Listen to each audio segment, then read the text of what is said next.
पाकिस्तान प्रेमियों के लिए एक के बाद एक बुरी खबर आई जा रही है। दुखों का ऐसा लग रहा है उन पे बहार टूट गया है, रुक ही नहीं रहा। भारत के अंदर जो अमन की आशा वाले हैं उनको समझ नहीं आ रहा कि वो मोमबत्ती लेके जाए कहां। बलूचिस्तान जाएं या हाफिज सईद के पास जाएं या अबू कातल के पास जाएं या पाकिस्तानी आर्मी के पास जाएं और उनको हिम्मत दें कि भैया जिस तरह बांग्लादेश में आपने सरेंडर कर दिया था उस तरह आप बलूचिस्तान में सरेंडर मत कीजिए। अपनी पोस्ट छोड़ छोड़ के भागिए मत। ऐसी ऐसी आपको डिटेल्स और जानकारी आने वाली है इस वीडियो के अंदर कि अगर आप भारतीय हैं तो आप उसको बहुत शांति से सुनेंगे और देखेंगे किस तरह जो एक आर्टिफिशियल देश तैयार हुआ था पाकिस्तान, जहां से बांग्लादेश अलग हो चुका है 71 में, आज क्या 2025 में बलूचिस्तान अलग होने जा रहा है। और इस पूरे सब्जेक्ट पे बात करने के लिए हमारे साथ आज हैं डॉक्टर अमजद अयूब मिर्जा जी।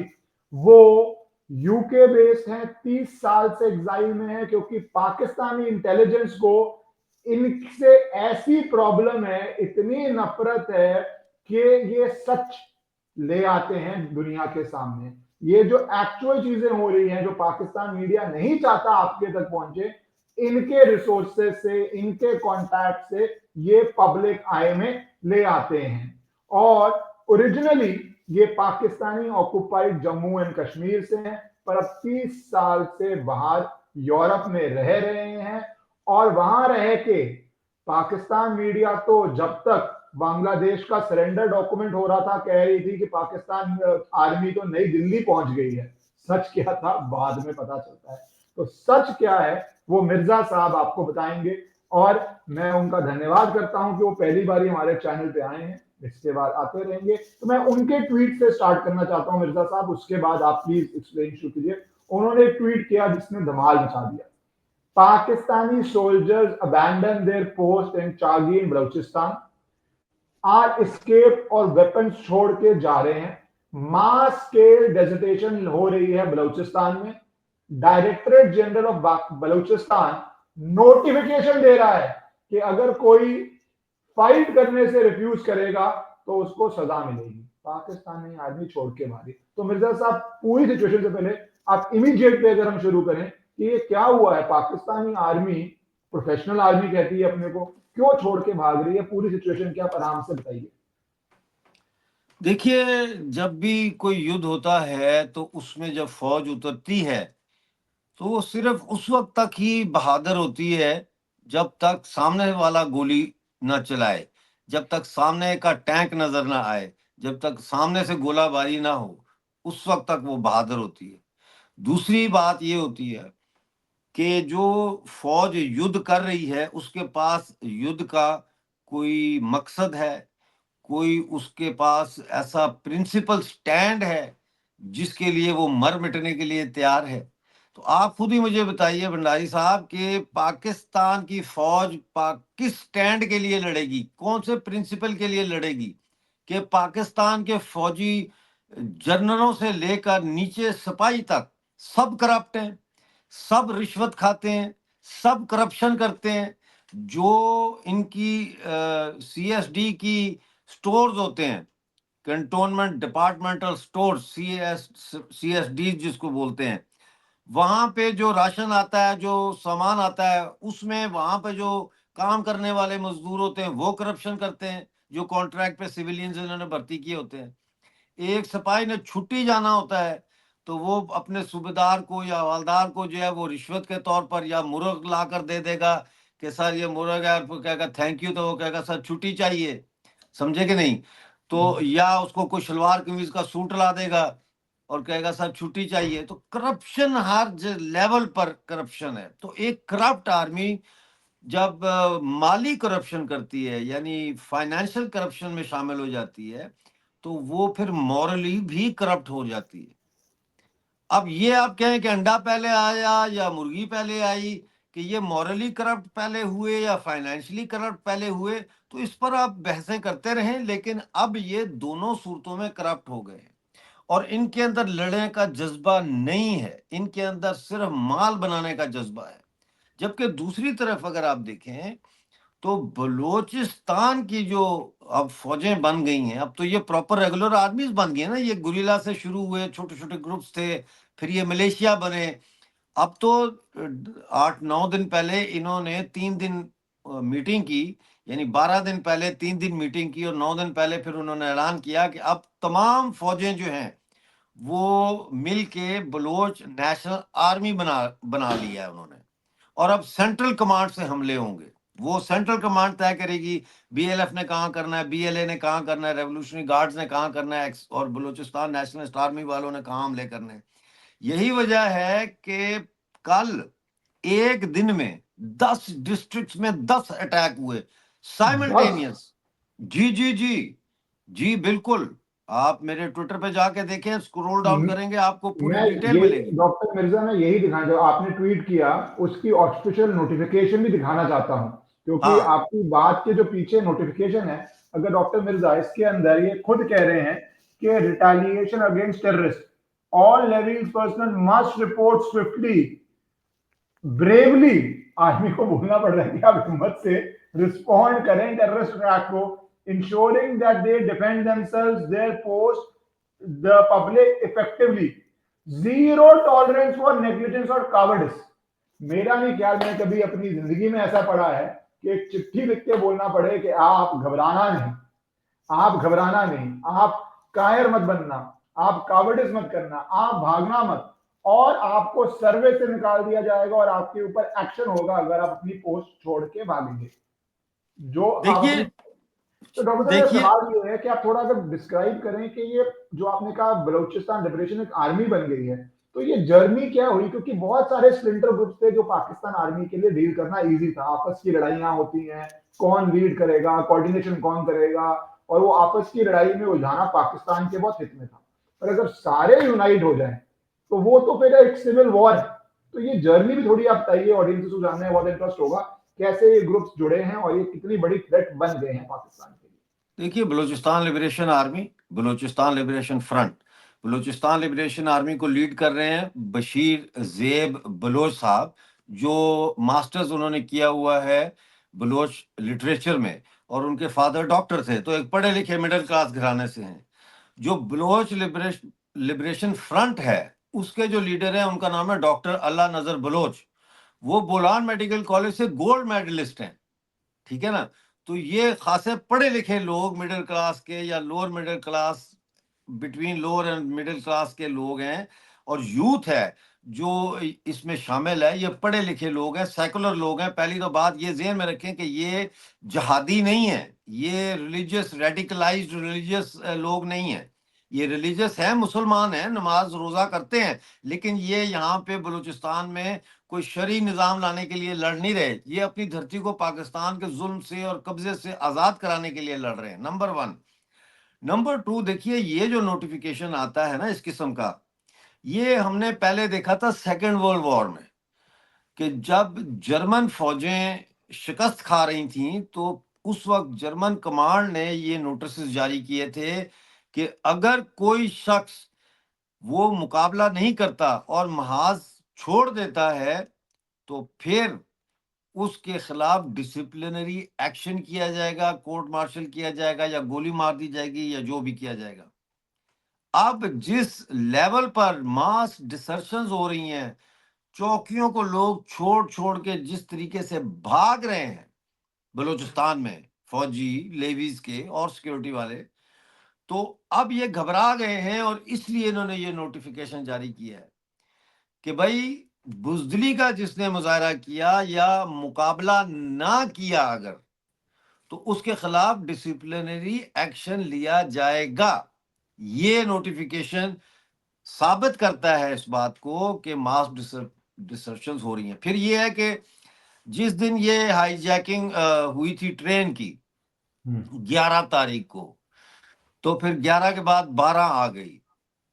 जब 12 और 13 को की के दरमियान में क्वेटा रेलवे स्टेशन पे 200 से ज्यादा कॉफिन के बॉक्सेस लाए गए। उस वक्त मैंने कहा था कि ये जो बॉक्सेस हैं, ये बलोच फाइटर्स के लिए नहीं है कि उनकी लाशें इसमें लाएंगे। ये अपने फौजियों की लाशें लाने के लिए जा रहे हैं, ये मरवाएंगे 214 फौजी अपने। और एग्जैक्टली इन्होंने यही किया। इन्होंने अपने ही फौजियों को बलोच लिबरेशन आर्मी के हाथ में बेयारो मददगार छोड़ दिया, और 48 घंटे का नोटिस पूरा हुआ तो उन्होंने उनको एग्जीक्यूट कर दिया। डॉक्टर उसी दिन जिस दिन ये हो रहा था, मैंने ये रिपोर्ट किया था कि बोलान रेलवे स्टेशन पे जो फौजी खड़े थे, जब उन्होंने देखा कि ट्रेन से ताबूत उतर रहे हैं, तो उन्होंने अपने अफसरों को कहा कि सर हम इस ऑपरेशन में हिस्सा नहीं लेंगे। That was the first news I broke about Pakistan military desertions. तो अब तो ये कल चागी की में जो फौज की चेक पोस्ट थी, वहां से 4 पाकिस्तानी फौजी अपना असला छोड़ के फरार हो गए, स्केप कर गए।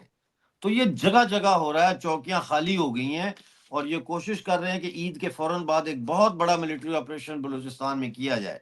जी डॉक्टर मिर्जा भाई, आप बहुत शॉकिंग बात बता रहे हैं कि अपने 214 फौजी को इन्होंने मरने के लिए छोड़ दिया, क्योंकि पाकिस्तानी मीडिया जो ऑफिशियल वर्जन दे रही है वो तो कहना चाह रही थी कि ऑपरेशन सक्सेसफुल है, हमने सबको छुड़ा लिया है, बीएलए के लोगों को हमने मार दिया है। पर जो आप एविडेंस लेके आए हैं, जिस तरह कॉफिन जा रहा है, जो आप ट्वीट कर रहे हैं, बता रहे हैं, तो ये पूरा एक मोरल पाकिस्तानी आर्मी का क्या है, मैं इसको बोलूं बेसिकली पंजाब बेस्ड आर्मी का क्या है? क्योंकि अगर बलूचिस्तान हटता है, बांग्लादेश जा चुका है 47 से 25 साल बाद जा चुका है, अगर बलूचिस्तान जाता है और टीटीपी और नॉर्थ वेस्ट फ्रंटियर पे क्या हो रहा है वो भी आप उस पर भी बात करते ही रहते हैं। तो पाकिस्तानी फौज का मोरल जो आपने बात शुरू करी किस तरह का है, और मीडिया में भी तो एक रियलिटी होगी, उनको भी तो खबर मिल रही है, जितना मर्जी प्रेशर के अंदर उनको रिपोर्ट जी करना जी। पड़ रहा हो, तो मीडिया ये कवरेज जो कर रही है छुपा के, अगेन 1971 का वही रिपीट पैटर्न के हिसाब से कर रही है। तो ये पाकिस्तानी फौज का मोरल कैसे देखते हैं? बलूचिस्तानी में इंटायर पाकिस्तान के अंदर की बात कर रहा हूँ। पूरे पाकिस्तान में फौज का मोराल गिरा हुआ है। और जहां तक आप बात कर रहे हैं कि उन्होंने DGISPR ने कहा ना, जनरल अहमद शरीफ ने, कि जी ये ऑपरेशन कामयाब हो गया है, तो मेरा ख्याल है उनका कहने का मतलब होगा कि BLA का ऑपरेशन कामयाब हो गया है। वो ये कहना चाह रहे हैं कि BLA का ऑपरेशन कामयाब हो गया। बहरहाल देखिए, मोराल बहुत डाउन है। आज अफगानिस्तान के साथ पाकिस्तान का जो बॉर्डर है, वहां पे भी आज झड़पें हुई हैं, और पाकिस्तानी फौज ने रिट्रीट किया है वहां से। पॉइंट टू बी नोटेड, उन्होंने रिट्रीट किया है। उसकी वजह क्या है? उसकी वजह यह है कि अब एक तो पाकिस्तान के जनरलों को यह पता लग गया है कि डिसर्शंस हो रही हैं, ज्यादा इम्तिहान में मत डालो अपने फौजी सिपाहियों को, कॉन्सेंट्रेट करो बलूचिस्तान के ऊपर। ठीक है ना, एक तो ये है। दूसरा, मोरल इसलिए भी डाउन है कि देखें आप, कोई भी शख्स जो है वो 20-25 हजार तनख्वाह लेकर वो अपने आप को मौत के सामने तो नहीं लेके जाना चाहता ना। बात वहीं आ जाती है। बस बीस बलोच हजार से बस 20-25 हजार सैलरी मिल रही है। 20-25 मिलती है, वो बाकी चीजें मिला मिलू के 40-50 तक बन जाता है। लेकिन ये कोई तनख्वाह नहीं है। मतलब है कि 50 हजार भी मिले तो इंडिया का 25 हजार ही बना ना, 22-25 हजार ही बना। हाँ, अच्छी तो तरह। इसके लिए कोई मरेगा। मैं जैसे कह रहा हूँ, बलोच शर्मचार जो है वो चने खा के और चश्मों से पानी पी के, बगैर किसी तनख्वाह के, बगैर किसी पैसों के, वो लड़ रहे हैं। क्यों? क्योंकि उनके पास एक प्रिंसिपल है, उनके पास एक प्राइमरी गोल है। They are fighting for their land, for their resources. They are fighting against the atrocities committed by Pakistan Army and the Pakistani state over a period of 77 years in Balochistan, ever since Pakistan attacked and captured Balochistan on 28th of March 1948। तो वो अब ये हमेशा ये पांचवी लड़ाई है आजादी की, और ये हतमी है। और ये इसमें जो तेजी आई है वो 17 मार्च 2005 को आई, जब पाकिस्तान के जो थे मिलिट्री डिक्टेटर जनरल मुशर्रफ, उन्होंने जब नवाब अकबर भुट्टी को शहीद किया, उस मिसाइल मारे जिसमें 60 से ज्यादा बलोच शहीद हुए और वो खुद भी शहीद हो गए। वहां से फिर दैट वाज कि अच्छा भाई, enough is enough, let's that's it. तो इसके साथ साथ ह्यूमिलिएशन, आपको याद होगा बलोच यकजहती कमेटी की लीडर है डॉक्टर महारंग बलोच साहिबा, वो इस्लामाबाद गई थी 2023 में, दिसंबर में, और उन्होंने वहां पे जाके 2 महीने 60 दिन बैठी रही वो सर्दी में। तो पाकिस्तान के लिए वो लेके आई थी मुकदमा कि भाई हमारे जो आपने एनफोर्स डिसअपीयरेंसेस है, जबरी लापता जो बलोच की हैं, वो कहाँ हैं, जिनकी तादाद हजारों में है, वो किधर हैं। और उन्होंने सुप्रीम कोर्ट के जस्टिस से भी अपील की, इमरान खान की गवर्नमेंट थी उस वक्त, उससे भी अपील की, उन्होंने बहुत शोर मचाया इस पे। लेकिन उसका नतीजा क्या हुआ? नतीजा ये हुआ कि पाकिस्तान ने इस्लामाबाद प्रेस क्लब के इर्द गिर्द वो जो बार्ड वायर होती है उनके लगा के उनको बीच में फंसा दिया, जैसे वो कोई फॉरेन कंट्री के इन्वेडर्स आए हुए हैं वहां पे। फौज और पुलिस चारों तरफ लग गई उनके, किसी ने उनका पानी बंद कर दिया पीने का, खाना नहीं जाने दिया उनको। तो ये जो ह्यूमिलिएशन इन्होंने की बलोच की इस्लामाबाद में, डॉक्टर मारंग बलोच की, ये जब वापस आए हैं तो वो जहां से गुजरी हैं हजारों की तादाद में लोगों ने उनका इस्तकबाल किया, वेलकम किया, और उससे ये नजर आ रहा था कि बलोचिस्तान अब पॉइंट ऑफ नो रिटर्न की तरफ जा रहा है। लेकिन अब वो जा चुका है पॉइंट ऑफ नो रिटर्न की तरफ। Balochistan is no more part of Pakistan, practically speaking. आप बहुत बड़ी बात बोल रहे हैं। आप मान रहे इट हैं इज कि नॉट, अभी पाकिस्तानी आर्मी की रेट वहां पे रन नहीं कर रही, दे हैव बिल्कुल भी लॉस्ट नहीं, एडमिनिस्ट्रेटिव बिल्कुल भी नहीं, कंट्रोल। बिल्कुल भी नहीं, बिल्कुल भी नहीं। तो डॉक्टर मिर्जा, ये जो इतना कोऑर्डिनेशन हुआ है, आप बोल रहे हैं 10 अटैक एक साथ हो रहे हैं, डिफरेंट डिफरेंट स्प्लिंटर ग्रुप्स एक साथ आए हैं। मैं भी हाफिज सईद इशू पे आऊंगा, टेररिज्म इशू पे आऊंगा, और आपने जो एक बहुत इंटरेस्टिंग बात बोली कि अफगानिस्तान बॉर्डर पे क्या चल रहा है, वो शायद कवर नहीं हो रहा है इस समय, कहीं भी कवर नहीं हो रहा, क्योंकि सबका फोकस बलूचिस्तान पे है, थोड़ा हाफिज सईद पे, तो मैं उस पर बात में आऊंगा। पर आपने जो बात बोली मैं वो जानना चाहता हूँ आपसे, कि इतनी जो पॉइंट ऑफ नो रिटर्न आ गया है, और जो ये कोऑर्डिनेशन एकदम मैसिव हुई है इतने सारे ग्रुप्स के अंदर, ये कैसे जो फिफ्थ लड़ाई है क्वालिटेटिवली डिफरेंट है पिछली स्ट्रगल से, जिसपे बलूचिस्तान इंडिपेंडेंट नहीं हो पाया?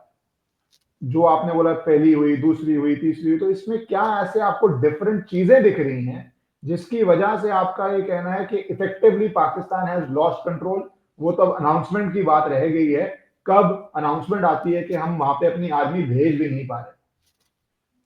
बहुत अच्छा सवाल किया भंडारी साहब आपने। अगर आप मुझे इजाजत दें तो मैं थोड़ा सा आपके दर्शकों के लिए थोड़ा सा मैं एक्सप्लेन करना चाहूंगा। माशाल्लाह काफी समझदार हैं आपके दर्शक, लेकिन फिर भी थोड़ा सा बलूचिस्तान के कॉन्टेक्स्ट में देखें, दो चीजें हुई हैं। एक हुई है क्वांटिटेटिव चेंज से क्वालिटेटिव चेंज की तरफ बलोच की स्ट्रगल का जर्नी। पहले इस पे बात करते हैं। पहले ये था कि जैसे मैंने कहा, छोटे छोटे ग्रुप्स थे, कोई इधर लड़ रहा है, कोई उधर लड़ रहा है, कभी लड़ रहे हैं, कभी नहीं लड़ रहे हैं, कभी लड़ने के लिए पहाड़ा पे चले गए, कभी वापस आके सिविलियंस में घुल मिल गए। लेकिन आहिस्ता आहिस्ता उसकी क्वांटिटी में इजाफा होता गया, बलोच फाइटर्स की क्वांटिटी में इजाफा होता गया, बलोच गुरीला ऑर्गेनाइजेशंस की क्वांटिटी में इजाफा होता गया, फिर वो इनके जुल्म में भी इजाफा होता गया, अट्रॉसिटीज में भी इजाफा होता गया। तो एक जनरल क्वांटिटेटिव चेंज आया, यानी एक इंक्रीज हुआ दोनों तरफ से।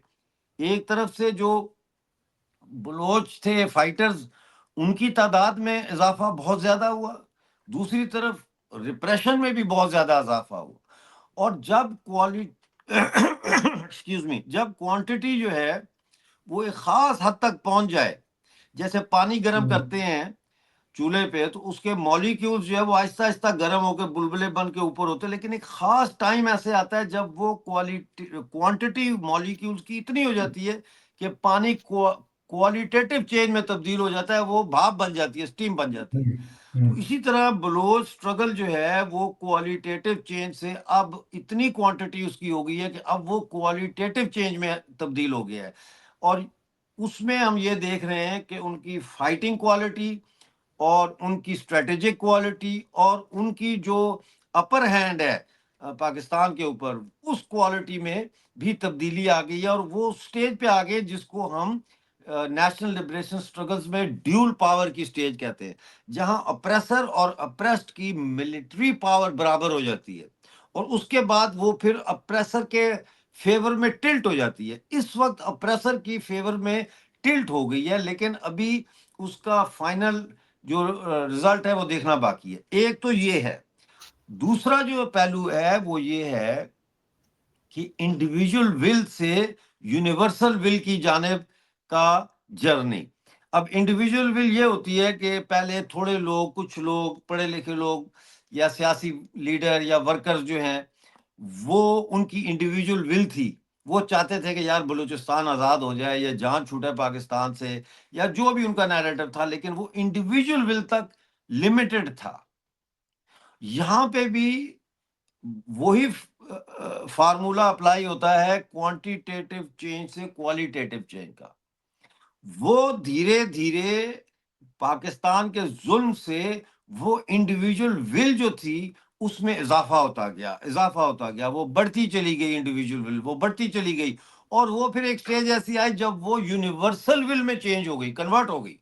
तो एक तरफ हम देखते हैं क्वालिटेटिव चेंज आया है बलोच सोसाइटी के अंदर पाकिस्तान की जंग आजादी को लेके, और एक तरफ हम देखते हैं यूनिवर्सल विल। अब ये दोनों मिल गई हैं, तो अब आगे जो है ये सवाल ही नहीं है कि बलूचिस्तान के लोग क्या चाहते हैं, ये तो क्लियर है। सवाल ये है कि अब जो जिस स्टेज पे ये वॉर ऑफ लिबरेशन है, आगे क्या स्टेप्स और उठाने चाहिए बलोच को कि वो टोटली कोलैप्स कर दें पाकिस्तान का स्ट्रक्चर बलूचिस्तान में, और वो आज़ादी हासिल कर लें। उसमें जो है वो नंबर वन है सिविल सोसाइटी, जैसे मिसिंग पर्सन्स की जो ह्यूमन राइट ऑर्गेनाइजेशंस हैं, वो ऐलान करें कि अब वो भी पाकिस्तान से कोई अपील नहीं करेंगी कि हमारे मिसिंग पर्सन कहाँ हैं, बल्कि वो आज़ादी की जंग का हिस्सा बनेंगी। स्टूडेंट जो है कॉलेजेस यूनिवर्सिटीज़ का बाइकआउट कर दें, क्लासों का बाइकआउट कर दें, सड़कों पे निकल आए, कैंपसेस पे कब्जे कर लें। तीसरा जो है वो रेल और ट्रांसपोर्ट का निज़ाम जो है चलाने वाले वो इनकार कर दें, वो रिफ्यूज़ कर दें, वो स्ट्राइक पे चले जाएं। चौथा जो है वो जो गवर्नमेंट सर्वेंट्स हैं बलूचिस्तान के, वो पेन डाउन स्ट्राइक कर दें, इंडेफिनेट पीरियड के लिए दफ्तरों में हाजिरी देना बंद कर दें, घरों में बैठ जाएं। पांचवा जो है वो ये है कि जो ग्रिड स्टेशन है जहां से इलेक्ट्रिसिटी सप्लाई होती है मुख्तलिफ जगहों को, वहां पे जो ग्रिड स्टेशन के वर्कर हैं वो पाकिस्तान की army camp, governor house, chief minister house, Balochistan की असम्बली प्रोविंशियल जो है उसको, और जो हेडक्वार्टर है इसका कोर कमांडर का, उसकी बिजली की सप्लाई बंद कर दें। सातवां जो है वो ये है कि जो पानी की सप्लाई इनको जा रही है, वो पानी के वाल्व जो होते हैं जहां पे ये कनेक्शन देते हैं, वो वाल्व इनके बंद कर दें। अवाम को बिजली भी मिल रही है, पानी भी मिल रहा है, इनकी वो बंद कर दें। और आखिरी जो है वो ये है कि पूरी बलोच कौम जो है घरों से निकल के अपने अपने शहरों के स्क्वेयर्स में बैठ जाए, चौकों में बैठ जाए, चौराहों में बैठ जाए, और इनडेफिनेट बैठ जाए। तो फिर ये पूरी रियासत जो है ये कोलैप्स कर जाएगी पाकिस्तान में। मिर्जा साहब, आपने बहुत ब्रीफ में बता दिया कि ये स्टेप हैं, पर मेरा सवाल है कि इस समय आपको लग रहा है जो आपने 8 पॉइंट स्टेप्स दिए, जो किसी भी वॉर ऑफ इंडिपेंडेंस आप बोल रहे हैं जरूरी है। कुछ मैंने आपके ट्वीट देखे जहां आपने कहा ट्रेन ट्रैक्स पे हो रहा है हमला, कुछ ट्रांसपोर्टेशन पे हमला हो रहा है, तो ये किस स्टेज पे पहुंचे हैं? इन 8 में से कौन से हो रहे हैं? क्योंकि स्टूडेंट्स का आना तो बहुत जरूरी होता है, किसी भी को यंग ब्लड वही सबसे ज्यादा अग्रेसिव होता है, वही सबसे ज्यादा चेंज चाहता है, उसका ही आगे भविष्य लाइफ बची होती है। तो अपन किस स्टेज पे हैं? और दूसरी, ये एक बहुत वायरल वीडियो है अजीत डोभाल की भारत के अंदर, जिसमें वो कहते हैं पाकिस्तान जो बार बार अग्रेशन करते रहता है, टेरर अग्रेशन, हम डिफेंसिव रहते हैं, एक बारी भी फेल हो तो हमला हो जाता है, 10 बारी भी सक्सेसफुल हो तो वो आप सिर्फ रोक पाते हो, पर अब हमें डिफेंसिव नहीं ऑफेंसिव जाना है। और यही प्राइम मिनिस्टर मोदी की स्ट्रेटेजी, ऑफेंसिव जाना है। 370 जो भारत में कोई नहीं मानता था हटाया जा सकता है, हटाया उन्होंने। बलूचिस्तान के अंदर अजीत डोभाल की फेमस लाइन है, यू विल लूज बलूचिस्तान, एक और मुंबई आप सोचेंगे तो बलूचिस्तान आप खोएंगे। अब जब आपने बोला संसाधनों की, मनी की, पावर की, मसल की, कोऑर्डिनेशन की, इंटेलिजेंस की, सब कुछ सैटेलाइट में दिखता है कहाँ पे कॉन्वॉय जा रहा है, कितना कॉन्वॉय के अंदर है। बलूचिस्तान आर्मी के पास तो ये सैटेलाइट इमेजरी नहीं होगी, और किसी भी वॉर ऑफ इंडिपेंडेंस में आपको कहीं ना कहीं से सपोर्ट आता है। तो इस पे क्या रिपोर्ट है, क्या भारत इस पे सपोर्ट कर रहा है देखिए, या नहीं कर रहा है? सबसे पहले तो मैं अजय डोवल जी की स्टेटमेंट पे बात करूंगा। ये जो उनकी स्टेटमेंट बड़ी वायरल हो रही है और जिसको ये यूज कर रहे हैं साबित करने के लिए कि जी भारत का हाथ है, भारत का हाथ है। पहली बात तो ये कि उस वक्त वो एनएसए के में नहीं थे।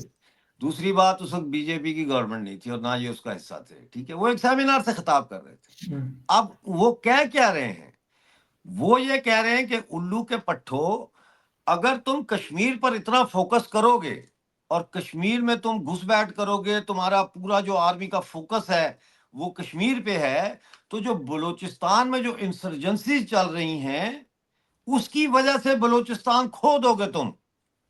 वो ये नहीं कह रहे थे कि अगर तुमने कश्मीर कश्मीर कश्मीर किया तो फिर हम तुम्हारा बलूचिस्तान ले लेंगे, लेकिन वो पाकिस्तान उसको ट्विस्ट करके दे रहा है। वो एक स्ट्रेटेजिक, जियो स्ट्रेटेजिक एनालिसिस पेश कर रहे थे उस वक्त के हालात के मुताबिक। पहली तो बात ये होगी। दूसरी जो बात है वो मैं ये कहूंगा, आपके जितने देखने वाले लोग हैं उनके लिए छोटा सा एक होमवर्क ही सही, कि खाली देखो मत, थोड़ा इंटरेक्ट भी करो। मैं ये चाहूंगा कि आपके जितने दर्शक देख रहे हैं अभी या बाद में भी देखेंगे, वो कमेंट्स में मुझे ये बताएं कि बलूचिस्तान जब आज़ाद रियासत बन जाएगी, जब वहाँ डिक्लेरेशन ऑफ इंडिपेंडेंस हो जाएगा, तो दुनिया का कौन सा मुल्क है जो सबसे पहले बलूचिस्तान को as a independent sovereign state recognise करेगा? कमेंट्स में बताइए। आपका अगला ये सवाल।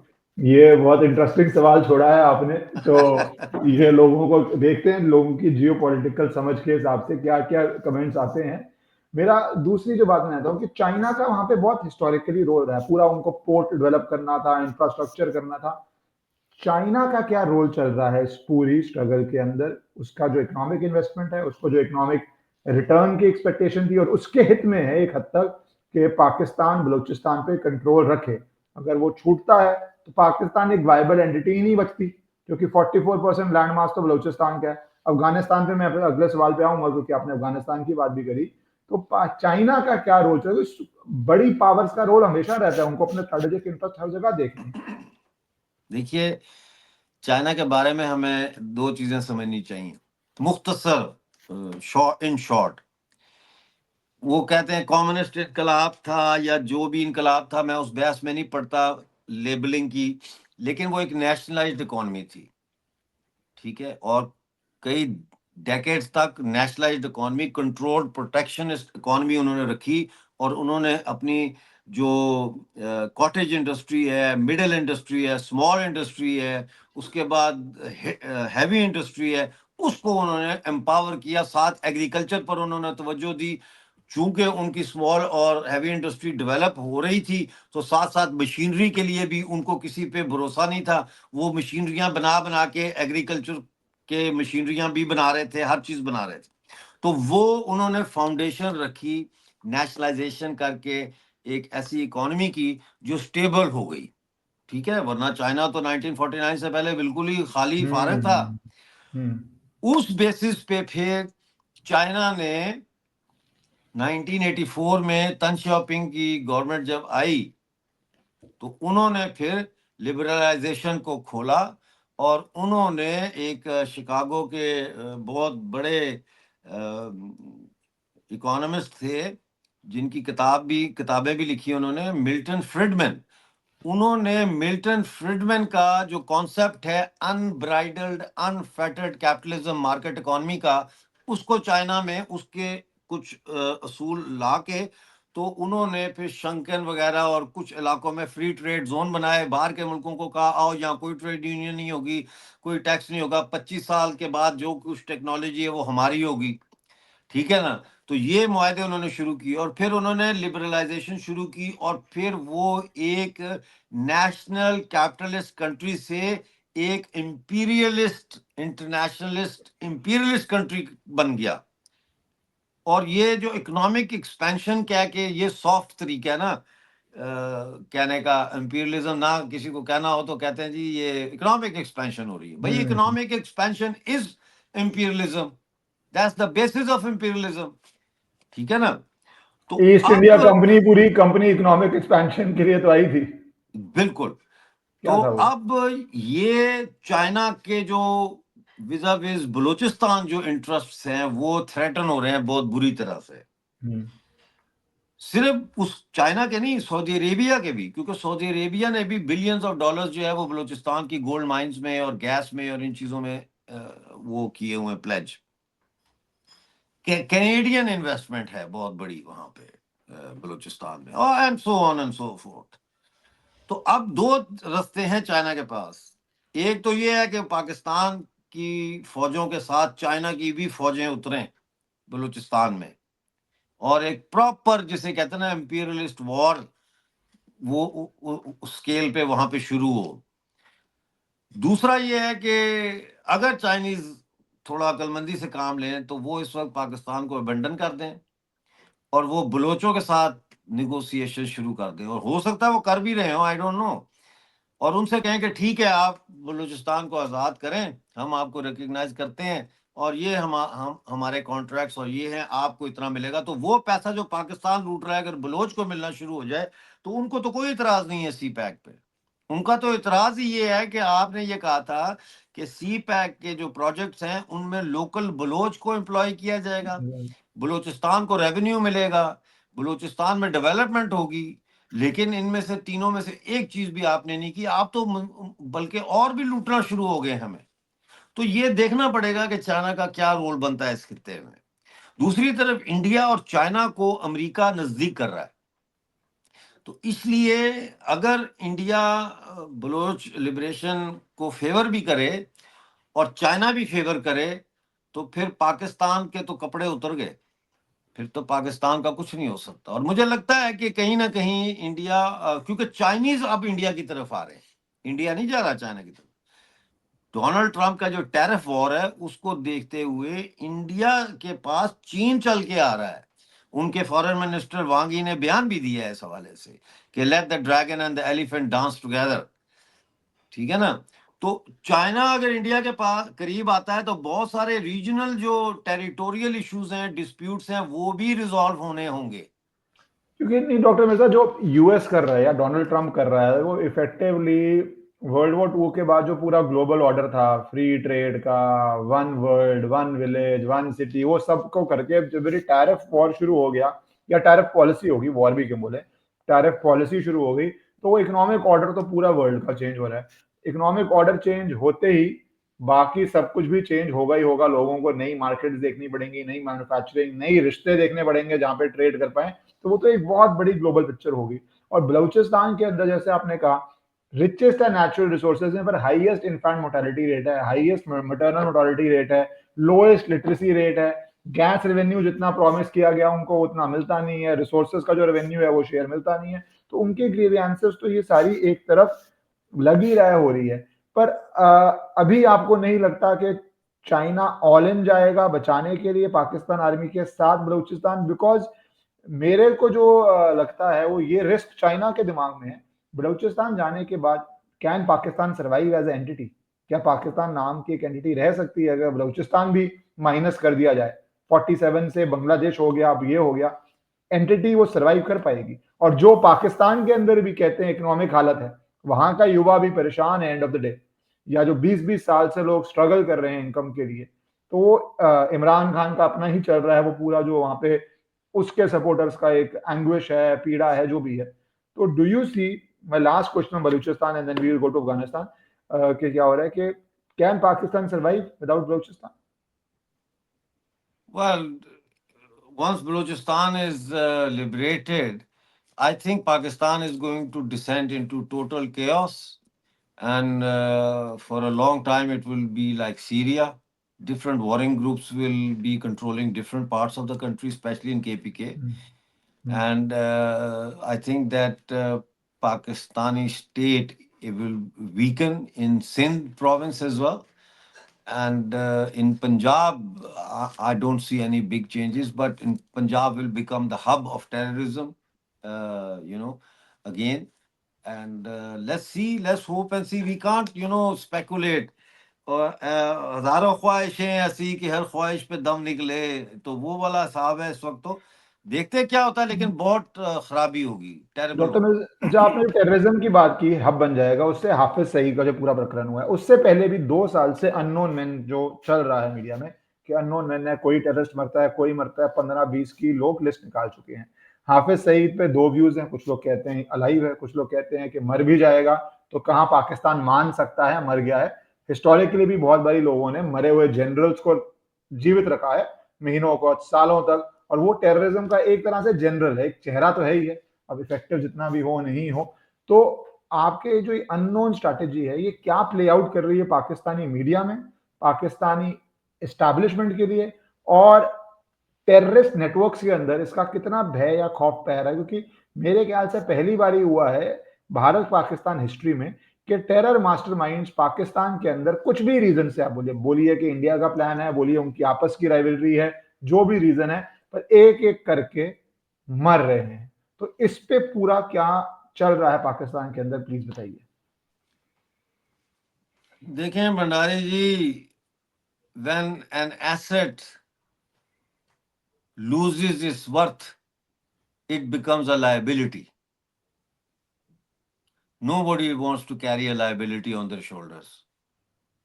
ये पुराने वक्तों के चले हुए कारतूस हैं, और हर दफा पाकिस्तान जो है उसको एम्बेरस होना पड़ता है इनकी वजह से। इंटरनेशनल ह्यूमन राइट सेमिनार्स में, ऑर्गेनाइजेशंस में, एक्सटर्नल मिनिस्ट्री के जो लोग हैं जब बाहर जाते हैं वहां पे वो इसका नाम लेते हैं, he is a wanted person in India, so he has become a liability. अब तो हाफिज सईद के नीचे जो सांप के बच्चे जो उसने पैदा किए हैं, अब तो वो लीड कर रहे हैं। हाफिज सईद की किसी को क्या जरूरत है, एक सिंबल ही है, समझे कि नहीं? और सिंबल और कई बार इसी, बहुत इंपॉर्टेंट होते हैं। नहीं वो बात, ये इस किस्म के सिंबल मर जाएं तो और ज्यादा इंपॉर्टेंट हो जाते हैं। आपने सुना नहीं है, हाथी जिंदा लाख का, मरे तो 1.25 लाख का। बाज़ औक़ात इनको सो कॉल्ड शहादत के रुतबे पर पहुंचा कर जो है ये ज्यादा इफेक्टिव हो सकते हैं कि इसका फोटो लगाओ और फोटो देख के लोग कह रहे हो कि हाफिज सईद के खून की कसम, हिंदुस्तान से बदला लेंगे, वो उसमें ज्यादा जान है ना, एक जिंदा को के बजाय। तो पाकिस्तान ने अभी तक जितने भी लोग मरे हैं पाकिस्तान में, मेरा अपना जो कैलकुलेशन है, हाँ, मेरी आपका अपनी एनालिसिस। जो रीडिंग है वो यही है कि ये कुछ तो इंटरनल राइवलरी की वजह से मारे गए, और कुछ को पाकिस्तान ने खुद लाइबिलिटी को हटाने के लिए एलिमिनेट किया। याद कीजिए कश्मीर में 90s में जब जेकेएलएफ का अरूज था, पीक पे थी जेकेएलएफ, और पाकिस्तान ने यह फैसला किया था कि जेकेएलएफ के बजाय अब जहादियों को हमने हैंड ओवर करना है कश्मीर का युद्ध।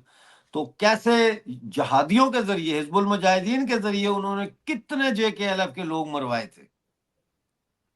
थे ना, इंटरनल राइवलरी, और इन्होंने उनके मारे, उन्होंने इनके मारे। तो इसी तरह से ये चीजें होती हैं, ये बहुत कॉम्प्लेक्स इश्यूज होते हैं, और इसका जवाब जो है सिर्फ, असल जवाब उसी के पास होगा जो इस वक्त इंटेलिजेंस या सिक्योरिटी के चार्ज होगा, जिसके पास, उसको पता होगा। हम स्पेकुलेट करते हैं कि हम कैलकुलेट करते हैं फायदा किसको, नुकसान किसको, एक्सेट्रा एक्सेट्रा, और फिर हम इस नतीजे पे पहुंचते हैं। जैसे मैं इस नतीजे पे पहुंचा हूं कि ये इंडिया का काम नहीं है। इंडिया ने आज तक कभी भी इस किस्म की एक्टिविटीज नहीं की, और उनका ये रुझान नहीं है इस तरफ, उनका टेंडेंसी नहीं है इस तरह की मोसाद टाइप और ये जो है ना आईएसआई टाइप एक्टिविटीज करने की ग्लोबली। तो डॉक्टर मिर्जा, एक इंडिया में फाउंडेशनल चेंज भी आया है, हमने अपने जीवन में ही देखा है कि 2014 तक, इवन अंडर वाजपेयी गवर्नमेंट, एक नेहरूवियन कंसेंसस था कि किस तरह हमने काम करना है, एक देश का काम करने का एक ढंग था। 2014 के बाद वो कंसेंसस हर जगह टूटा है। अब चाहे हमारे इंडियन की पॉलिसीज में हो कि सिटिंग चीफ मिनिस्टर्स जेल गए हैं, जो एक बहुत कॉमन चीज नहीं हो रही थी। जिस तरह दोनों पार्टीज के बीच में वो जो शेयर जो तरह दुश्मनी ऐसे करो कि दोबारा दोस्ती हो जाए तो शर्मिंदा ना होना पड़े, ऐसा कुछ नहीं है। It is complete total politics जिसको हम बोलते हैं, जो देश के लिए अच्छी भी है, क्योंकि अगर विपक्ष और पक्ष आपस में सांठ गांठ करके बैठ जाएगा तो वो चलेगा नहीं। जाए अगर राहुल गांधी चुनाव हारते हैं तो घर खाली करना पड़े, ये सब चीजें गांधियों के साथ हो जाएंगी भारत में, कल्पना से अलग था, या प्रियंका गांधी का घर ना। मैं इंडियन पॉलिटिकल कॉन्टेक्स्ट में बात कर रहा हूं। तो do you think Modi doctrine different हो सकती है? जैसे ये अननोन मैन कर रहे हैं, हो सकता है पाकिस्तान एलिमिनेट कर रहा हो सकता है कि भारत इसमें इंटेलिजेंस दे रहा हो राइवल ग्रुप्स को, क्योंकि एंड में तो इंटेलिजेंस देनी है, राइवल ग्रुप्स तो अपना काम अपने आप ही कर देंगे, और इंटेलिजेंस देना ही सबसे इंपॉर्टेंट चीज है इस चीज के अंदर। और पाकिस्तानी इस्टेब्लिशमेंट पे, जहां बलूचिस्तान में घिरा हुआ टेरर उनका एक फंडामेंटल प्रिंसिपल है, उनकी फॉरेन पॉलिसी का, उनकी नेशनल पॉलिसी का, मैं फॉरेन पॉलिसी भी नहीं बोलूंगा, नेशनल पॉलिसी, तो उसका जो भी मरवा रहा हो चलो ये भी करें, उसका नेशनल पॉलिसी पे क्या इम्पैक्ट पड़ रहा है कि जो उनके पसंदीदा टेररिस्ट थे, पुराने टेररिस्ट थे, नए टेररिस्ट थे, वो भी अब सेफ जोन में नहीं है, उनके ऊपर भी एक प्रेशर आ चुका है। देखें, आपके पहला पार्ट है सवाल का, उसके जवाब में तो मैं सिर्फ दो लफ्ज बोलूंगा, नो कमेंट्स, इसलिए कि मैं जो भी बात करता हूं या कहता हूं तो उसको बहुत सीरियसली ले लिया जाता है और उसको फिर कोट किया जाता है। तो मैं इंडिया की इंटरनल पॉलिटिकल डायनामिक्स जो चल रही है उसके ऊपर कोई कमेंट नहीं करना चाहता। मेरी शुभकामनाएं हैं, मेरा देश है, मैं अपने आप को हिंदुस्तानी मानता हूं। पीओजे और गिलगित बल्तिस्तान हिंदुस्तान का हिस्सा हैं। तो लेकिन मैं चूंकि 30 साल से एग्जाइल में हूं और मैं कहीं आया गया भी नहीं हूं, तो मैं इंडिया की इंटरनल पॉलिटिकल मैटर्स पे नहीं, बात नहीं करता। मेरा सवाल इंडिया इंटरनल पे नहीं है, मेरा सवाल ये है कि एक डिसाइसिव प्राइम मिनिस्टर क्या पाकिस्तान डॉक्ट्रिन चेंज कर रहा है? मेरा सवाल फोकस पाकिस्तान पे, मैं इंडिया इंटरनल चेंजेस का एग्जांपल दे रहा था जो रेलेवेंट नहीं नहीं, है। ये तो सबको पता है कि मोदी जी ने पूरी दुनिया में जो इंडिया का फॉरेन पॉलिसी थी या जो तरीकाकार था, व्यवहार था दुनिया के साथ, वो उसमें पैराडाइम शिफ्ट लेके आए हैं। हम्म। वो अब तो नॉन अलाइन मूवमेंट नहीं है ना, हम्म। तो वो तो नजर आता है, वो तो कोई इतना वो नहीं है।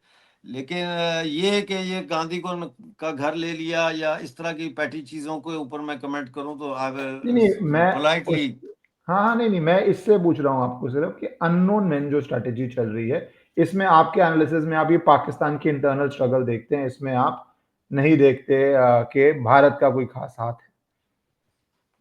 देखिए, इंटेलिजेंस शेयरिंग तो होती है ना, वो तो इंटेलिजेंस शेयरिंग तो हर जगह होती है। अब वो इंडिया कर रहा है इंटेलिजेंस शेयरिंग उन लोगों के साथ जो राइवल्स हैं एक दूसरे के, I don't know and I am not in a position to comment on that.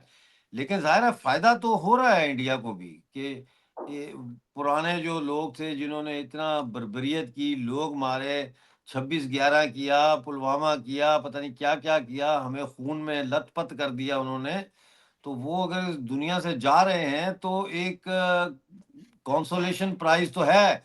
अफसोस यह है कि इनके ऊपर मुकदमे चलने चाहिए थे इंडिया में और इनको इंडिया में फांसियां होनी चाहिए थी, ठीक है ना। तो वो अगर नहीं होता तो मुझे उसका अफसोस है। तो बाकी ये अंदर मर रहे हैं, बाहर मर रहे हैं, कौन मार रहा है, ये ग्रे एरिया है। जी।